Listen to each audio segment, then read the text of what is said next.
रीवा, दिल्ली, मुंबई, कोलकाता, चेन्नई जैसा बड़ा शहर ना सही, ये पर इतिहास साक्षी है कि इसने देश को बड़े बड़े लोग दिए हैं, जैसे श्रीमान महेश दास जी, जो दुनिया में राजा बीरबल के नाम से मशहूर हुए हैं। उनके किस्से आज तक हमको ज्ञान भी देते हैं और मुस्कान भी। यही भरद्वाज धरती है जहां तानसेन जैसे महागायक ने पहली बार अपने संगीत का जादू जगाया था। महान सितार वादक उस्ताद अलाउद्दीन खान साहब, जो पंडित रविशंकर के गुरु भी थे, इसी धरती से उभरे थे। दूसरे शब्दों में कहा जाए तो कहा जा सकता है कि रीवा ने अपने सारे देश को ज्ञान, मुस्कान और संगीत की तान ये सब कुछ दिया है। इसके अलावा रीवा ने देश को बहुत कुछ दिया है। मगर सवाल ये है कि रीवा को क्या मिला, जिसका सही जवाब ये है कि कुछ भी नहीं या कुछ भी नहीं के बराबर। दुख से कहना पड़ता है कि अगर पिछले वर्षों में रीवा को कोई ऐसी सुविधा नहीं मिली जो मिलनी चाहिए, अगर रीवा में वो प्रगति नहीं हो सकी जो होनी चाहिए थी, तो ये बुरी बात तो है, मगर आश्चर्य की बात नहीं। अगर आज भी रीवा के रहने वाले कठिनाइयों से, परेशानियों से जूझ रहे हैं, अगर आज भी रीवा के रहने वालों की बुनियादी जरूरतों पर सवाल उठता है, तो यह अफसोस की बात तो है, मगर ताज्जुब की नहीं। इस तरह की भाजपा सरकार से कोई और क्या उम्मीद कर सकता है।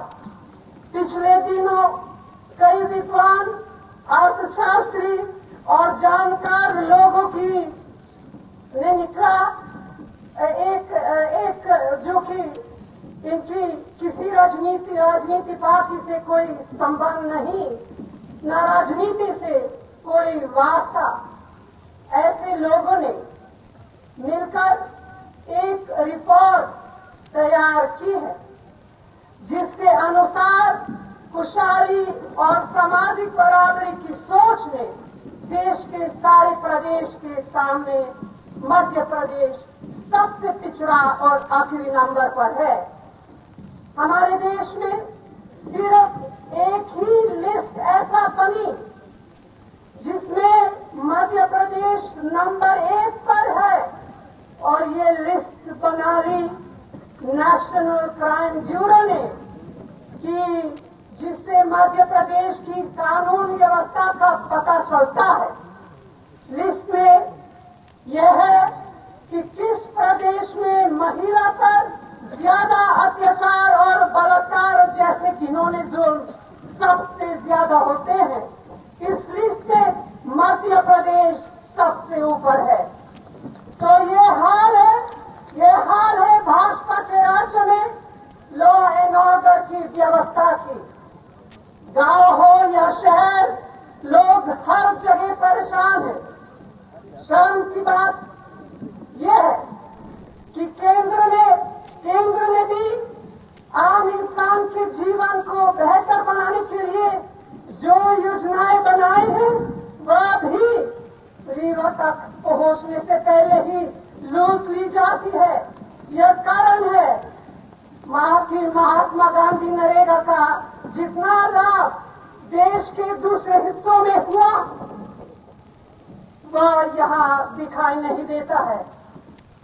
आम नागरिक की एक और बहुत बड़ी समस्या है दवा, इलाज, अस्पताल, अपने लिए, अपने घर वालों के लिए, महिलाओं के लिए, बच्चों के लिए।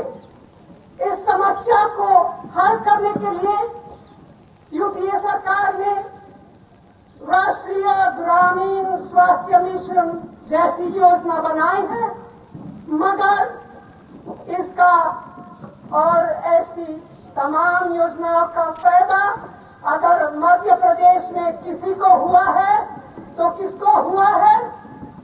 वह है, उनको हुआ है जो भ्रष्ट भाजपा सरकार, उसके मंत्री, उसके भ्रष्ट अफसर। आप लोगों ने पिछले दिनों समाचार पत्रों में पढ़ा होगा कि मध्य प्रदेश में राष्ट्रीय ग्रामीण स्वास्थ्य मिशन के 3 डायरेक्टर्स पर इनकम टैक्स ने रेड की और उनके घरों से करोड़ों नहीं कई 100 करोड़ रुपए पकड़े। ये तो सिर्फ एक मिसाल।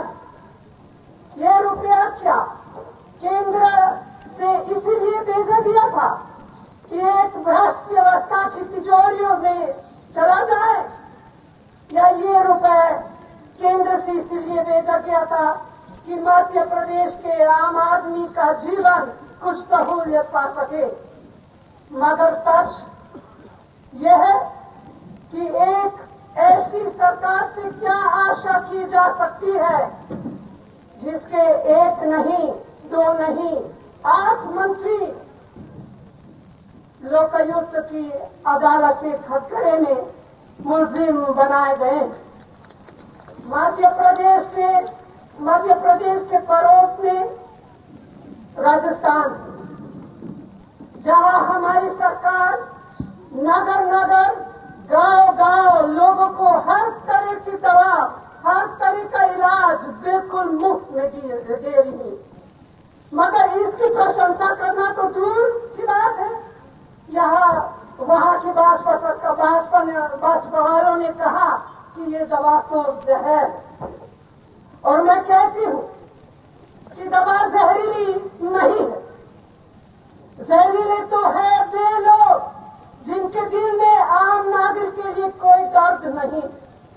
जहरीली तो है वो विचारधारा जो गरीबों नहीं, सिर्फ पूंजीपतियों और अमीरों का ही भला सोचती है। जहरीला तो है हर वो शब्द, हर वो भाषण जो समाज में अन्याय और नफरत का कारण बनता है। मध्य प्रदेश की भाजपा सरकार आम आदमियों और विशेषकर किसानों पर जुल्म कर रही है। उन्हें उनकी ही जमीन से इस तरह से दाखिल कर दिया जाता है जैसे इन जमीनों पर उनका कभी कोई अधिकार ही नहीं। ये जुल्म और अन्याय की एक भयानक कहानी। मैं मानती हूं कि कभी कभी सरकार को देश की योजनाओं के लिए जमीन की आवश्यकता होती और उसे देश की प्रगति के लिए जमीन लेने का अधिकार भी होता, मगर इसका भी एक सही तरीका होना चाहिए। किसी भी कारण एक नागरिक के बुनियादी अधिकारों को नकारा नहीं जा सकता। प्रगति के नाम पर किसी के साथ अन्याय नहीं होना चाहिए। सरकारों का कर्तव्य है कि बिना भेदभाव एक नागरिक के हितों की रक्षा करें, उनकी जिंदगी में अमन चैन खुशहाली लाए और जनता से जो वादे किए हैं उन्हें पूरा करें। तो भाइयों और बहनों, हम खोखले वादों पर विश्वास बिल्कुल नहीं करते। जो कहते हैं उसे पूरी ईमानदारी और निष्ठा के साथ करते हैं। ये अंतर है भाजपा और कांग्रेस पार्टी में। हमें आपकी परेशानियों, आपकी समस्याओं की सच्चे दिल से परवाह है। इसलिए हमने अपने घोषणा पत्र में समाज के सभी वर्गों, खासकर गरीब और कमजोर के साथ साथ दलितों, आदिवासियों, पिछड़ों, अकलियतों, महिलाओं, किसानों, शिक्षकों और मध्य प्रदेश के चौतरफा विकास के लिए तमाम योजनाओं का उल्लेख किया है, जिसे अभी श्री अजय सिंह जी ने आपको विस्तार से बताया है। और इन्हें पूरा करने के लिए हम संघर्ष करेंगे, ये आपसे मेरा वादा है। इसलिए मेरा आप सभी से अनुरोध है कि चुनाव के दिन अपना एक एक वोट कांग्रेस को देकर हमारे सभी उम्मीदवारों को भारी मतों से जिताए और एक आदर्श, एक खुशहाल मध्य प्रदेश बनाने में अपनी भूमिका निभाए। अंत में आप सबको इस सभा में आने के लिए आप सबको दिल से बहुत बहुत धन्यवाद। जय हिंद। और आप मेरे साथ जोर से बोलिए, जय हिंद।